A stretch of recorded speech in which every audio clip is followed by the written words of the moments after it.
अस्सलाम वालेकुम स्टूडेंट। आज हमारे पास कॉम्प्लेक्स एनालिसिस का टॉपिक है।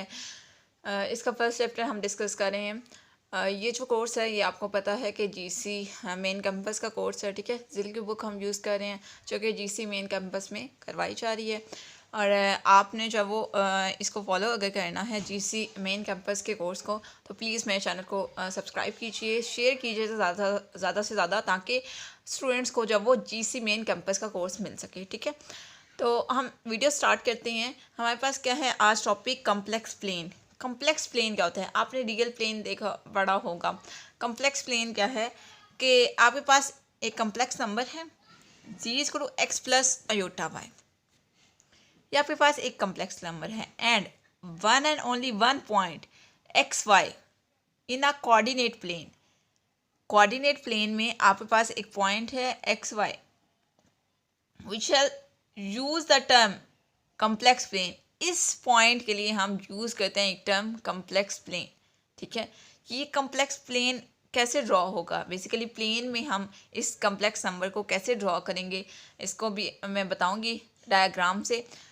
इससे पहले थोड़ा सा पढ़ लेते हैं कि हॉरिजॉन्टल या एक्स एक्सिस को आप क्या कहते हैं? रियल एक्सिस कहते हैं। Because each point on the axis on that x axis represent a real number. X axis को हम रियल एक्सिस क्यों बोला जाता है, क्यों बोलते हैं? क्योंकि एक्स एक्सिस पे जितने भी आपके पास पॉइंट्स होंगे वो सारे के सारे पॉइंट जो वो रियल नंबर को रिप्रेजेंट करते हैं। The vertical or Y axis is called imaginary axis. इसको इमेजिनरी एक्सिस क्यों बोला जाता है? क्योंकि इस एक्सिस पे जितने भी पॉइंट्स आएंगे वो सारे के सारे प्योर इमेजिनरी नंबर होंगे, ठीक है। यानी कि कम्प्लेक्स नंबर का जो इमेजिनरी पार्ट है वो एक्चुअली वाई एक्सिस रिप्रेजेंट कर रहा होता है, ठीक है। वाई एक्सिस जो वो इमेजिनरी पार्ट रिप्रेजेंट कर रहा होता है और एक्स एक्सिस जो वो रियल पार्ट रिप्रेजेंट कर रहा होता है, ठीक है। तो इसका हम ग्राफ देख लेते हैं। ग्राफिकली हम कम्प्लेक्स प्लेन को देखते हैं कि जो आपके पास कोऑर्डिनेट पॉइंट है एक्स वाई, ये कम्प्लेक्स प्लेन ये एक्चुअली प्लेन पे कैसे ड्रॉ होते हैं? 2D प्लेन पे। तो जब ये पॉइंट ड्रॉ हो जाएंगे, ये पॉइंट हमारे पास क्या है, हमने एक्चुअली कम्प्लेक्स नंबर ड्रॉ करना है प्लेन पे। तो जब कम्प्लेक्स नंबर हम प्लेन पे ड्रॉ कर देंगे तो उस प्लेन का हमने नाम रख दिया कम्प्लेक्स प्लेन, क्योंकि उसमें कम्प्लेक्स नंबर जो वो हम ड्रॉ कर रहे होते हैं इसलिए। तो आप देखें, आपके पास एक एक्स वाई प्लेन है। एक्स वाई प्लेन में ये एक्स एक्सिस है दिस वन, ठीक है। इस एक्सिस पे, इस एक्स एक्सिस पे एक पॉइंट है एक्स, ठीक है। और ये आपके पास वाई एक्सिस है। वाई एक्सिस को आप इमेजिनरी एक्सिस भी बोलते हैं और एक्स एक्सिस को आप रियल एक्सिस बोलते हैं, ठीक है। यहाँ पढ़ चुके हैं। वाई एक्सिस पे एक पॉइंट है वाई, ये दोनों पॉइंट ड्रॉ होते हैं और यहाँ पर एक पॉइंट बन जाता है। ये जो पॉइंट है ये बेसिकली जो है वो X Y coordinate plane coordinate बन जाता है, ठीक है। इनके कोऑर्डिनेट पॉइंट बन जाता है हमारे पास। तो ये जो पॉइंट जहाँ पर बन रहा है वहीं पे एक्चुअली क्या बन जाता है? कम्प्लेक्स नंबर बन जाता है। यानी कि इस एक्स वाई को, इस ऑर्डर पेयर को आप लिख सकते हैं z equals to x plus iota Y, ठीक है। ये भी आप लिख सकते हैं और इस तरह से भी आप लिख सकते हैं।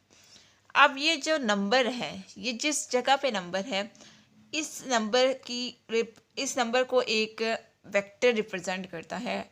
उस वेक्टर को हम पोजीशन वेक्टर बोलते हैं। और वो वेक्टर कहाँ से ड्रॉ होता है? ओरिजिन से ड्रॉ होता है। दिस वन, यहाँ से एक वेक्टर आएगा यहाँ तक, यहाँ से हम ओरिजिन से एक वेक्टर ड्रॉ करते हैं जो कि इस पॉइंट तक आ रहा है। ये जो वेक्टर होगा ये एक्चुअली क्या होगा? पोजीशन वेक्टर होगा, जो पोजीशन बताएगा कि कम्प्लेक्स नंबर की पोजीशन कहाँ पे है, ठीक है। वो किस जगह पे है। ओरिजिन से जब वो इसका यानी कि इसकी पोजीशन बताएगा। अब ये जो पोजीशन वेक्टर है इसकी हम लेंथ भी कैलकुलेट कर सकते हैं। ये सबसे पहले हम मूव करते हैं अब वेक्टर पे, ठीक है, फिर हम लेंथ पे मूव करेंगे। वेक्टर की डिस्कशन क्यों की है इस ग्राफ से, इस डायग्राम में? क्योंकि हमने वेक्टर का टॉपिक नेक्स्ट पढ़ना है। नेक्स्ट जो हमारा टॉपिक है कम्प्लेक्स नंबर में वो क्या है? वेक्टर है। और ये जो आपके पास प्लेन है इसको आप कम्प्लेक्स प्लेन भी बोलते हैं और जी प्लेन भी बोलते हैं, ठीक है। जी प्लेन या कम्प्लेक्स प्लेन। अब हम मूव करते हैं वेक्टर की तरफ कि वेक्टर क्या होता है कम्प्लेक्स नंबर में या कम्प्लेक्स एनालिसिस में। नेक्स्ट हम वेक्टर देखने लगे हैं। वेक्टर क्या होते हैं कम्प्लेक्स नंबर में, ठीक है, कम्प्लेक्स एनालिसिस में। द नंबर है आपके पास in an order pair of real number, जो ऑर्डर पेयर है वो रियल नंबर का है। कैन बी इंटरप्रेट, आप उसको इंटरप्रेटेड कर सकते हैं, इंटरप्रेट कर सकते हैं as components of a vector, एक वेक्टर के कंपोनेंट की तरह आप उसको इंटरप्रेट कर सकते हैं। आपके पास एक ऑर्डर पेयर है एक्स वाई, उसको आप किस तरह से इंटरप्रेट कर सकते हैं, एक वेक्टर की तरह।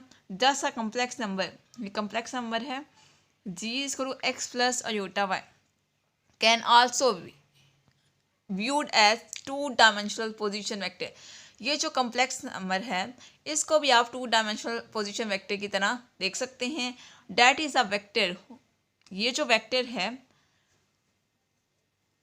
Whose initial point is the origin, उसका इनिशियल पॉइंट कहाँ पर होगा, ओरिजिन पे होगा, एंड उसका टर्मिनल पॉइंट कहाँ पर होगा, पॉइंट एक्स वाई पे होगा, ठीक है, जो हमारे पास ऑर्डर पेयर है। इतनी बात आपको समझ आ, क्योंकि नहीं समझ आई तो हम डायग्राम से समझ लेंगे कि वेक्टर क्या होता है। जैसे मैंने आपको पहले बताया, इस तरह से आप कंप्लीटली डायग्राम से बता दूंगी कि जो ओरिजिन पे पॉइंट होता है वो हमारे पास इनिशियल पॉइंट होता है, और जो पॉइंट एक्स वाई यानी कि ऑर्डर पेयर पे होगा वो हमारे पास टर्मिनल पॉइंट होगा। दिस वेक्टर, ये जो वेक्टर है वो इंटरप्रेट करता है किसको, ये डिफाइन करता होता है बेसिकली, ये जो वेक्टर है ये लेंथ ऑफ वेक्टर जी की लेंथ हम कैलकुलेट कर सकते हैं as the distance square root of X square plus Y square from the origin to the point. यानी कि ये जो पोजीशन वेक्टर है इसका क्या काम है, ये हमें बताता है कि जो हमारे पास यानी कि कम्प्लेक्स नंबर है, ये कम्प्लेक्स नंबर प्लेन में किस जगह पर है और उसका ओरिजिन से डिस्टेंस कितना है। ये क्या बताता है, ये हमें एक्चुअली वेक्टर ही बता रहा होता है। वेक्टर हमें दो चीज़ें बताता है, एक तो हमें उस पॉइंट की पोजीशन और दूसरा उस पॉइंट का ओरिजिन से डिस्टेंस कितना है, ठीक है, यानी कि लेंथ कैलकुलेट कर सकते हैं हम इस वेक्टर की मदद से कि वो जो पॉइंट है उसका ओरिजिन से डिस्टेंस कितना है, ये भी हमें जो ये वेक्टर बताता है। और इस लेंथ को, ये जो लेंथ हम कैलकुलेट करते हैं यानी कि डिस्टेंस कैलकुलेट करते हैं ओरिजिन से उस पॉइंट तक, ओरिजिन से पॉइंट एक्स वाई तक, इस जो डिस्टेंस है, ये जो डिस्टेंस है, ये जो लेंथ है, इसका एक और नाम है जो कि नेक्स्ट हम पढ़ेंगे, मॉड्यूलस, ठीक है, मॉड, ठीक है, मॉड आप कैलकुलेट करते हैं, मॉड आपने पढ़ा होगा इन शॉर्ट। तो इसको हम नेक्स्ट पढ़ेंगे कि मॉड्यूलस क्या है, आप उसको किस तरह से कैलकुलेट करते हैं इसी लेंथ। लेकिन सबसे पहले हम डायग्राम देख लेते हैं वेक्टर की, कि वेक्टर कहाँ पे लाई करेगा, कहाँ पे किस जगह पे प्लेन में, और किस तरह से हम उसको यूज़ करते हैं डिस्टेंस फाइंड करने के लिए बिटवीन ओरिजिन एंड पॉइंट। तो अब हम प्लेन में चेक कर लेते हैं कि जो हमारे पास वेक्टर है, वेक्टर क्या है, बेसिकली पोजीशन वेक्टर, ठीक है। तो ये आपके पास एक एक्स वाई प्लेन है, this one X axis, this one Y axis. अब हमारे पास जो कम्प्लेक्स नंबर है वो इस पॉइंट पे, यानी कि जी इसको एक्स प्लस योटा वाई, या इसको ऑर्डर पेयर में लिख सकते हैं एक्स वाई ऑर्डर पेयर में, ठीक है, ये पॉइंट इस जगह पे है। अब ये जो पोजीशन वेक्टर है, ये जो ब्लू कलर की लाइन है, ये बेसिकली क्या है, पोजीशन वेक्टर है। ओरिजिन पे क्या है, इसका इनिशियल पॉइंट है, ठीक है, इनिशियल पॉइंट ओरिजिन पे है, और इसका टर्मिनल पॉइंट कहाँ पर है, इस point x Y order pair पे, या इसको जी इसको एक्स वाई भी कह सकते हैं, ठीक है। या फिर आपके पास एक कम्प्लेक्स नंबर है, ये जिस पॉइंट पे है उस पॉइंट पे इसका टर्मिनल पॉइंट है, ठीक है। अब ये जो पोजीशन वेक्टर है, एक तो ये इस कम्प्लेक्स नंबर की पोजीशन बता रहा है, दूसरा ये लेंथ बता रहा है कि ये जो पॉइंट है ये यहाँ से ओरिजिन से लेकर इस पॉइंट तक कितना इसका डिस्टेंस है, ठीक है। इसको हम मॉडुलस की मदद से निकाल सकते हैं, यानी कि mod of ji equals to square root of X square plus Y square. ये हम नेक्स्ट टॉपिक पढ़ेंगे तो आपको समझ आ जाएगी बेसिकली क्या है। ये जो पोजीशन वेक्टर है ये हमें दो चीज़ों में हेल्प करता है, जैसे कि मैंने आपको बताया, एक तो पॉइंट की पोजीशन, दूसरा पॉइंट का ओरिजिन से डिस्टेंस कितना है, डिस्टेंस भी कैलकुलेट करके बताता है, ठीक है। तो ये आपके पास क्या है, ये वेक्टर है, ठीक है, वेक्टर का ये काम है। अब हम मॉडुलस पे जाते हैं, मॉडुलस क्या है। तो अब नेक्स्ट हम डेफिनेशन देखते हैं मॉडुलस की, ठीक है। The modulus of a complex number Z is to x plus iota Y is the real number. जो मॉडुलस होता है कॉम्प्लेक्स नंबर का वो हमेशा रियल नंबर आता है। जैसे कि mod of ji equals to square root of X के प्लस वाई स्क्वायर, ये हमेशा रियल कैसे आएगा देख लेते हैं। मैं एक कॉम्प्लेक्स नंबर ले लेती हूँ 2+3 आयोटा, इसको मॉड कैलकुलेट कर लेती हूँ, ठीक है। यानी कि mod of ji equals to x के प्लस वाई स्क्वायर होता है। एक्स वाई टर्म कौन सी है 2, यानी कि 2 का होल स्क्वायर, प्लस वाई वाली टर्म कौन सी है 3, यानी कि 3 होल स्क्वायर। तो ये कैलकुलेट होके आपके पास क्या बन जाएगा 4+9 बन जाएगा। एडअप करेंगे तो 13 आ जाएगा, और 13 एक रियल नंबर है ना कि कॉम्प्लेक्स नंबर है। तो यानी कि मॉडुलस बेसिकली क्या होता है, एक रियल नंबर होता है। और मॉडुलस ऑफ कॉम्प्लेक्स नंबर को आप बोल सकते हैं एब्सोल्यूट वैल्यू ऑफ जी, यानी कि जो कॉम्प्लेक्स नंबर है उसकी एब्सोल्यूट वैल्यू है, बेसिकली यही मॉडुलस है। तो आपने मॉडुलस की दो चीज़ें याद रखनी है। मॉडुलस बेसिकली क्या होता है, फर्स्टली आप याद रखें कि एक आपके पास प्लेन में, कॉम्प्लेक्स प्लेन में आपके पास एक कॉम्प्लेक्स नंबर है। ये जो कॉम्प्लेक्स नंबर है इसकी पोजीशन बताता है एक वेक्टर, और वो वेक्टर जो है उस कॉम्प्लेक्स नंबर की ओरिजिन से डिस्टेंस भी बताता है। वो जो डिस्टेंस होता है वो मॉडुलस होता है, और वो जो डिस्टेंस होता है वो ऑलवेज रियल नंबर होता है। वो कभी भी कॉम्प्लेक्स नंबर नहीं हो सकता, हमेशा रियल नंबर होता है। और इस मॉडुलस को आप एब्सोल्यूट वैल्यू भी बोलते हैं कॉम्प्लेक्स नंबर की, ठीक है। अब हम इससे रिलेटेड एक एग्जांपल मज़ीद देख लेते हैं। एक तो मैंने आपको बता दिया, एक मज़ीद देख लेते हैं। अब देखिए नेक्स्ट हमारे पास एग्जांपल है modulus of a complex number की, कि आपके पास एक कॉम्प्लेक्स नंबर है z is equal to 2-3 iota, और इसका हमने मॉड फाइंड करना है। तो इसका मॉड कैसे आएगा, mod of ji equals to, आप देखिए आपके पास मॉड ऑफ जी किसके इक्वल होता है, पहले सबसे पहले इसको देख लेते हैं। Mod of ji equals to x के स्क्वायर रूट ऑफ एक्स के प्लस वाई स्क्वायर, और जी आपके पास क्या होता है, कॉम्प्लेक्स नंबर जो होता है z equal to z equals to x plus iota y. जो फर्स्ट वाली टर्म है वो एक्स है, यानी कि 2, यहाँ पे 2 जो है वो एक्स होगा, 2 का स्क्वायर, प्लस सेकेंड टर्म जो है वो वाई है। तो सेकेंड टर्म क्या है आपके पास वाई, यानी कि यहाँ पे वाई इक्वल्स टू -3 है, और एक्स आपके पास किसके इक्वल है 2 के है। तो वाई की जगह -3 लिखा, -3 हो स्क्वायर लिखा। कैलकुलेट करेंगे तो स्क्वायर रूट ऑफ 13 आ जाएगा, और ये जो स्क्वायर रूट ऑफ 13 है यही मॉड ऑफ सी की वैल्यू है, और ये आपके पास एक रियल नंबर है। इसी तरह से आपके पास एक और एग्जांपल है जी इक्वल टू -9 आयोटा। अब आपने इसका मॉडुलस कैलकुलेट करना है, तो देखिए इसका मॉडुलस कैलकुलेट कर लेते हैं। Mod of ji equals to X यहाँ पर नहीं है क्योंकि रियल वाली टर्म तो नहीं है, तो ज़ीरो है। और इमेजिनरी वाली टर्म क्या है, यानी कि वाई की वैल्यू क्या है -9 होल स्क्वायर है। तो ये जो कैलकुलेट होके आपके पास क्या आ जाएगा, -9 का पहले स्क्वायर ओपन कर लेते हैं तो 81 आ जाएगा, ठीक है। 81 का स्क्वायर रूट सॉल्व करेंगे तो 9 आ जाएगा, और मॉड ऑफ जी का आंसर क्या आ गया 9 आ गया। और 9 भी क्या है, ऑलवेज रियल नंबर है, कॉम्प्लेक्स नंबर नहीं है। तो इससे आपने समझ लिया कि एक तो मॉड कैसे कैलकुलेट करते हैं, दूसरा ये कि मॉड हमेशा कॉम्प्लेक्स नंबर का क्या होगा, जो आंसर आएगा बेसिकली मॉड का आंसर वो क्या होगा, हमेशा रियल नंबर होगा। अब हम कॉम्प्लेक्स एनालिसिस के टॉपिक में कॉम्प्लेक्स नंबर की कुछ जो वो प्रॉपर्टीज़ देख लेते हैं। कॉम्प्लेक्स नंबर की प्रॉपर्टीज़ की तरफ मूव करते हैं। अब देखिए हमारे पास कुछ प्रॉपर्टीज़ हैं कॉम्प्लेक्स नंबर की। For any complex number Z equal to x plus iota Y, the product Z and ji conjugate is real number. ये हमेशा क्या होगा, जो आपके पास जी और जी कॉन्जुगेट का जो प्रोडक्ट होगा वो हमेशा क्या होगा, रियल नंबर होगा। Specifically z and ji conjugate is the sum of squares of real and imaginary part of z. इस बात का क्या मतलब है, ये वाला मतलब है, समझा देती हूँ। जी और जी कॉन्जुगेट जो है वो क्या है, किसका सम है, सम ऑफ रियल पार्ट कौन सा होता है कॉम्प्लेक्स नंबर का, एक्स। एक्स का आपके पास क्या है, जी और z conjugate is the sum of squares of real number. तो रियल नंबर आपने लिख लिया एक्स का स्केयर भी ले लें और फिर सम करें, इनके एडिशन का साइन लगा दिया। किसके साथ इसका सम है? इमेजिनरी पार्ट ऑफ जी का जो इमेजिनरी पार्ट है उसका सम, लेकिन स्केयर का सम है। ठीक है, ये बात है उसने बोली की थी कि आपके पास जी और जी कंजुगेट क्या है? Is the sum of squares of real and imaginary part of z. और ये जो है ये किसके इक्वल होता है? ये mod of z whole square के इक्वल होता है।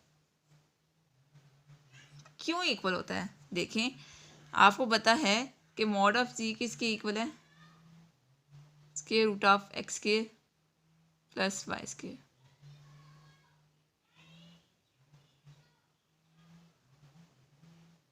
आपको पता है कि मॉड ऑफ जी किसके इक्वल है?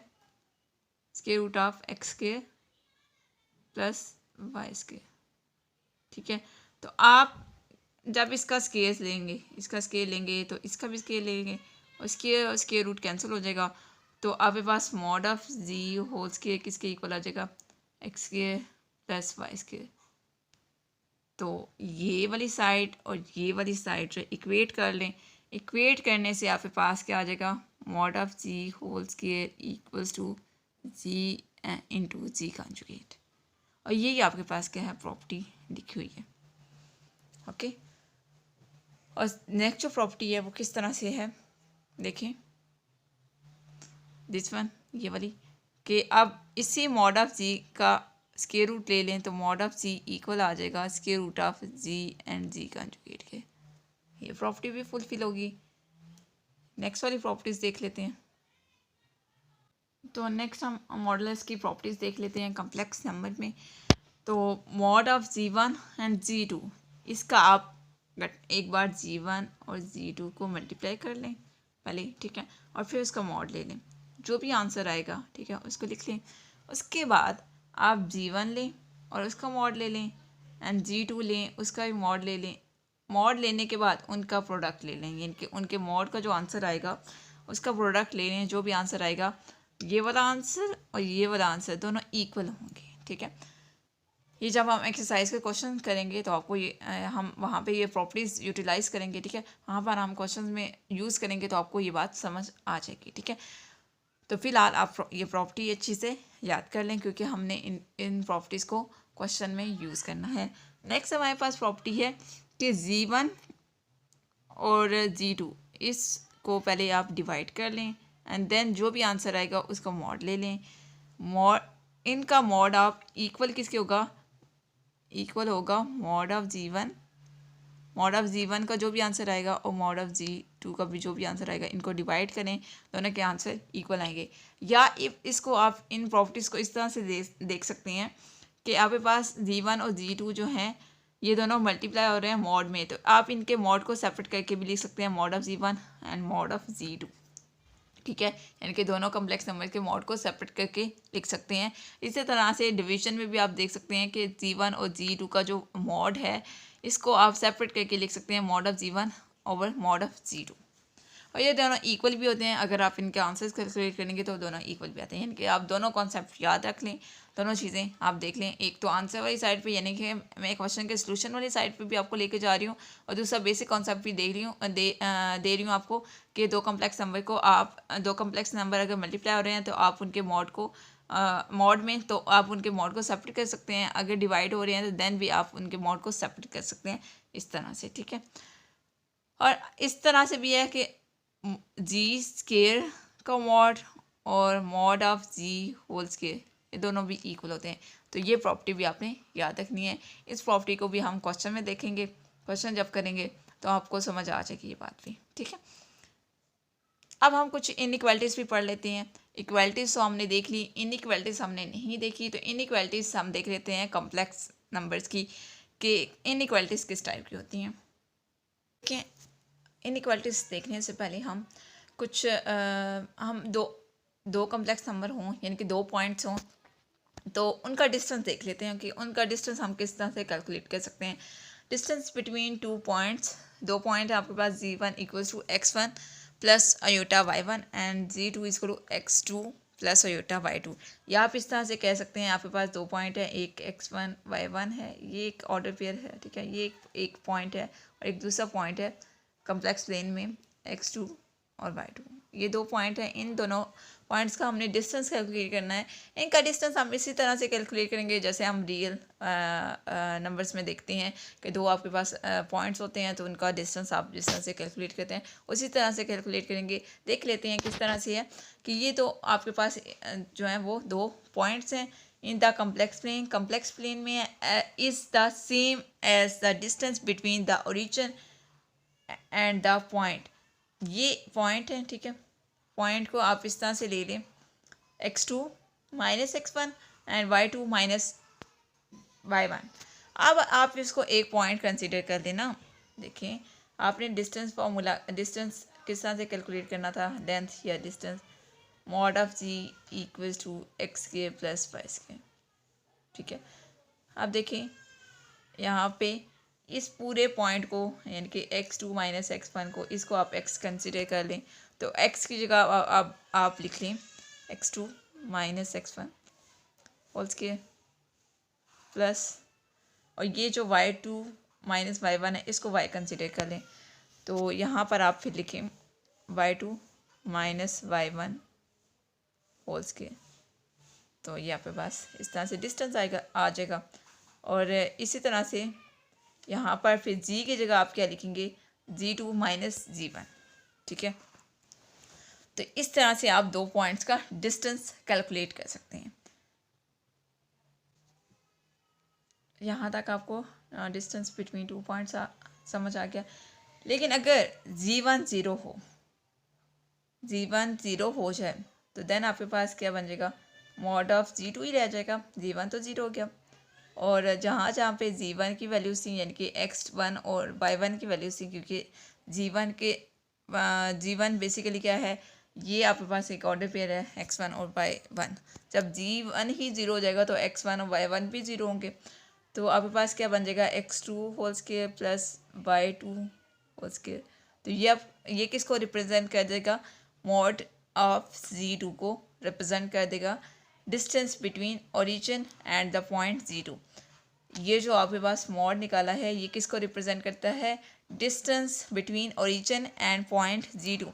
कि आपके पास एक कम्प्लेक्स प्लेन है, इसमें आपके पास मैं कहती हूँ यहाँ पे g2 है और ये ओरिजिन से g2 तक का जो डिस्टेंस होगा ये मॉड ऑफ g2 निकाल के बताता है कि ओरिजिन से पॉइंट तक का जो डिस्टेंस है वो क्या है, वो हम कैलकुलेट करते हैं मॉड से, ठीक है।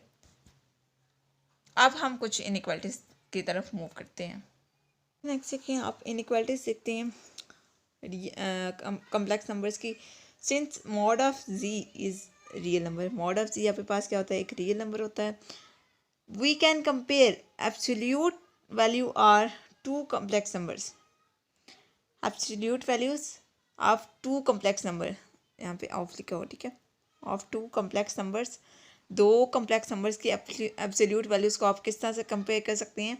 आपके पास एक कम्प्लेक्स नंबर है g1 इक्वल टू 3 + 4 आयोटा, तो इसका आप एब्सोल्यूट ले लें, इसका मॉड फाइंड कर लें, mod of g1 equal to square root of 25 solve हो के आपके पास क्या आ गया, 5 आ गया। And mod of g2 g2 आपके पास है 5 माइनस आयोटा, इसका मॉड ले लें, mod of g2 equal to square root of 26। तो आपको पता है कि मॉड ऑफ g1 क्या है, लेस देन है मॉड ऑफ g2 के, ठीक है। तो इसको आप इस तरह से क्या है, वो लेस है g2 से, तो हम कह सकते हैं mod of g1 less than है मॉड ऑफ g2 के। द पॉइंट हम बना लेते हैं, g1 का पॉइंट है 3 and 4 is closer to the origin than the point 5 and -1। ये किस तरह से क्लोजर है, इन पॉइंट्स को हम ड्रॉ कर लेते हैं, ग्राफ बना लेते हैं इसका। तो आप देखिए आपके पास XY प्लेन है, मैंने पॉइंट्स ड्रॉ कर लिए हैं, 3 and 4 ड्रॉ कर लिया। 3 आपके पास x एक्सिस पे है और 4 आपके पास y एक्सिस पे है। तो इन दोनों पॉइंट से यहाँ पर एक पॉइंट बन जाएगा, ठीक है। और दूसरा मैंने पॉइंट ड्रॉ कर लिया है 5 and 6, 5 और -1, ठीक है। 5 कहाँ पर है, x एक्सिस पे है और -1 y एक्सिस पे है। तो नेगेटिव वाई एक्सिस पे है -1, तो ये इस तरह से यहाँ पे पॉइंट्स इस तरह से बन जाएंगे, ठीक है। तो यहाँ पर आपके पास दो इस तरह से पॉइंट्स आ गए हैं और अब इन पॉइंट्स का आप डिस्टेंस कैलकुलेट करें ओरिजिन से। तो इसका ये दिस वन, क्योंकि पोजीशन वेक्टर से ही हम डिस्टेंस लेते हैं, और यहाँ से आप ये एक पोजीशन वेक्टर यहाँ पे ड्रॉ कर लें। तो आप इसीलिए यहाँ से भी देख सकते हैं कि ये जो है पॉइंट 3 और 4 इसका ओरिजिन से डिस्टेंस कम है, जबकि पॉइंट 5 और -1 का ओरिजिन से डिस्टेंस क्या है, ज़्यादा है। इट मीन्स के मॉड ऑफ C1 जो है वो लेस देन है मॉड ऑफ C2 के, ठीक है। यानी कि इस बात को मैंने, और इसके जो आंसर हैं वो क्या आए थे, 5 आया था, 5 लेस देन है √26 से। तो इसके जो आंसर्स हैं इनको मैंने ग्राफिकली प्लॉट करके बता दिया, यानी कि इनके पॉइंट्स को कि ग्राफिकली ये किस तरह से लेस हैं, यानी कि किस तरह से ये जो 3-4 वाला जो पॉइंट है ये किस तरह ओरिजिन के ज़्यादा नज़दीक है, क्लोज़र है देन 5 और -1 के। 5 और -1 देखें आप ग्राफ से क्लियरली देख सकते हैं, 5 और -1 जो है वो दूर है ओरिजिन से एज़ कम्पेयर टू 3 और 4। आप बेशक चाहे इसको ग्राफ पेपर लें, ग्राफ पेपर पे आप ड्रॉ कर सकते हैं, वहाँ पे आप इक्वल डिस्टेंस से आप मतलब सही तरह से पॉइंट्स जैसे दे रहे हैं वहाँ पर सही तरह से आप ड्रॉ कर के देख सकते हैं, तब भी ये इसी तरह से होगा, यानी कि डिस्टेंस एक का जब वो ओरिजिन से कम होगा और एक का ओरिजिन से ज़्यादा होगा। अब हम मज़ीद इनइक्वालिटीज़ देख लेते हैं, जहाँ पर हम दो कम्प्लेक्स नंबर का सम एंड देन उनका मॉड देखते हैं और उनके मॉड को सेपरेट करके देखते हैं और उनके आंसर्स कैलकुलेट करते हैं, और हम देखते हैं कि वो इनइक्वालिटीज़ किस तरह से जब वो किस तरह से होता है वहाँ पर, ठीक है। तो हम उसको देख लेते हैं। देखिए कुछ मज़ीद इनइक्वालिटीज़ हैं जिनको आप याद करेंगे। Mod of G1 plus G2 less than or equal to, या लेस होगा या इक्वल भी हो सकता है। सम टाइम ये इक्वल होगा, सम टाइम ये लेस होगा, लेकिन ग्रेटर कभी भी नहीं होगा, ठीक है। Less than or equal to mod of G1 plus mod of G2। आप कोई से भी दो कम्प्लेक्स नंबर ले लें, G1 ले लें आप 2 + 3 अयोटा ले लें, एंड G2 आप ले लें 1 - 2 अयोटा ले लें, ठीक है। दो कम्प्लेक्स नंबर आप इस तरह से ले लें और इन दो कम्प्लेक्स नंबर को आप पहले ऐड कर लें। तो इन दोनों को ऐड करने से आपके पास क्या आ जाएगा, mod of G1 plus G2 को ऐड करने से आपके पास आएगा 3 + अयोटा। और अब इसका मॉड ले लेते हैं। इसका मॉड लेंगे तो आपके पास क्या आएगा, 9 + 1 10, तो √10 आ जाएगा। अब इनके सेपरेट मॉड कैलकुलेट कर लेते हैं। मॉड ऑफ G1 आपके पास क्या आएगा, 9 + 4 √13, ठीक है। मैं डायरेक्ट कर ली हूँ, आप आराम से कैलकुलेट कर लीजिएगा, ठीक है। मॉड ऑफ G2 आपके पास आ जाएगा 1 + 4 5, ठीक है, 5 आ जाएगा। इस तरह से आगे अब आप इनके मॉड के यानी कि ये स्क्वायर रूट में आंसर है, ठीक है। आप बेशक स्क्वायर रूट के आंसर को कैलकुलेटर पे सॉल्व कर लें, पॉइंट्स में आएंगे। पॉइंट्स में जो भी आंसर आएंगे आप उनको देखेंगे कि ये वाला जो आंसर है यानी कि √10 वाला, और ये जो √13 और 5, इन दोनों का ऐड करने से जो आंसर बनेगा वो ग्रेटर होगा, ठीक है। यानी कि ये वाली साइड जो है इनके सेपरेट मॉड वाली ये ग्रेटर होगी और ये वाली लेस होगी। आप यहाँ से भी देख सकते हैं √10 का जो भी आंसर आएगा और √13 का जो आंसर आएगा, √13 वाला आंसर बड़ा ही होगा, ठीक है, ग्रेटर ही होगा। और आप इसको जब वो प्लॉट भी कर सकते हैं XY प्लेन पे। तो मैं XY प्लेन पे ड्रॉ करके बता देती हूँ ताकि आपको समझ आ जाए। यहाँ G1 आपके पास क्या था, 2 + 3 अयोटा, ठीक है। इसका मैंने पॉइंट बना लिया है 2 और 3। G2 = 1 - 2 अयोटा, इसका भी मैंने पॉइंट बना लिया 1 और -2। एंड G1 और G2 इन दोनों का ऐड करने से आपके पास क्या गया, 3 + अयोटा, यानी कि इसका कोऑर्डिनेट पॉइंट मतलब बना रही हैं जो ड्रॉ करने हैं हमने कम्प्लेक्स प्लेन के लिए, कम्प्लेक्स प्लेन पे या XY प्लेन पे। तो वो मैंने पॉइंट बना लिया 3 और 1। अब XY प्लेन पे मूव करते हैं। एक्स एक्सिस पे मैंने जो वैल्यूज़ ड्रॉ होती थी वो ड्रॉ कर ली, जो पॉइंट बनाने थे वो बना लिए, और वाई एक्सिस पे भी इसी तरह से बना लिए। अब मैं पॉइंट्स बनाने लगी हूँ। देखिए फर्स्ट वाला पॉइंट है वो क्या है, 2 एंड 3। 2 क्या है एक्स एक्सिस पे और 3 क्या है वाई एक्सिस पे। तो आपके पास दिस वन यहाँ पर आके एक पॉइंट बनेगा, ठीक हो गया। इसी तरह से नेक्स्ट वाला पॉइंट है आपके पास 1 एंड -2। तो 1 है एक्स एक्सिस पे और -2 है वाई एक्सिस पे, तो यहाँ पर पॉइंट ड्रॉ हो जाएगा, ठीक हो गया। इसी तरह से आपके पास थर्ड पॉइंट है 3 एंड 1। तो 3 है आपके पास एक्स एक्सिस पे और 1 है आपके पास वाई एक्सिस पे, तो यहाँ पर पॉइंट ड्रॉ हो जाएगा।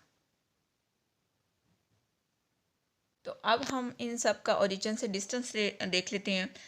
2 और 3 का ओरिजिन से डिस्टेंस दिस वन, 2 और -1 और -2 का ओरिजिन से distance this one, and 3 and 1 का ओरिजिन से डिस्टेंस ये बताया, ठीक है। अब हमने ये जो डिस्टेंस है और ये वाला डिस्टेंस, इन दोनों को ऐड करके ये वाला डिस्टेंस निकाला था। जबकि इनके सेपरेट सेपरेट डिस्टेंस आप ऐड अप करेंगे तो आपके पास जब वो mod of Z1 plus mod of Z2 जो है वो लेस देन आएगा mod of Z1 plus mod of Z2 के, ठीक है। तो ये है ग्राफिकली रिप्रेजेंटेशन थी कि आप इस तरह से ग्राफ बना सकते हैं और इनके डिस्टेंस को देख सकते हैं, ठीक है।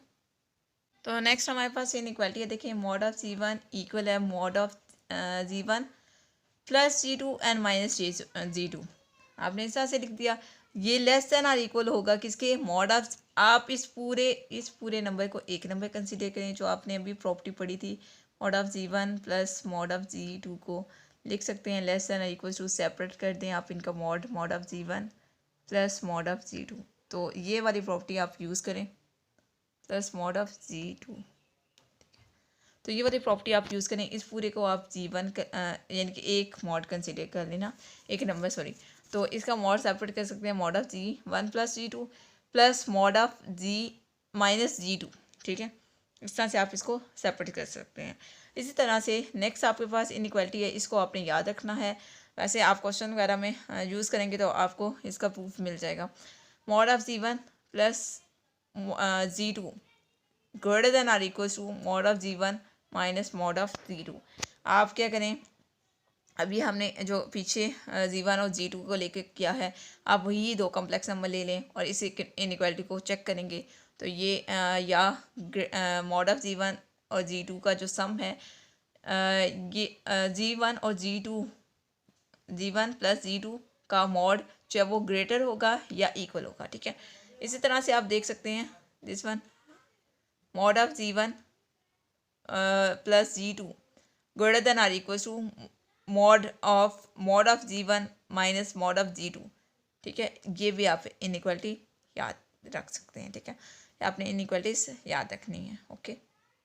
यहाँ पर होल मॉड है, डबल मॉड है, एक तो Z1 और Z2 का मॉड लेके माइनस किया हुआ है, फिर जो आंसर आएगा उसका भी अगेन मॉड ले लिया, क्योंकि अगर नेगेटिव आंसर आ गया तो वो अगेन मॉड लेने से पॉजिटिव हो जाएगा, ठीक है। इसलिए अगेन मॉड लिया गया है यहाँ पर।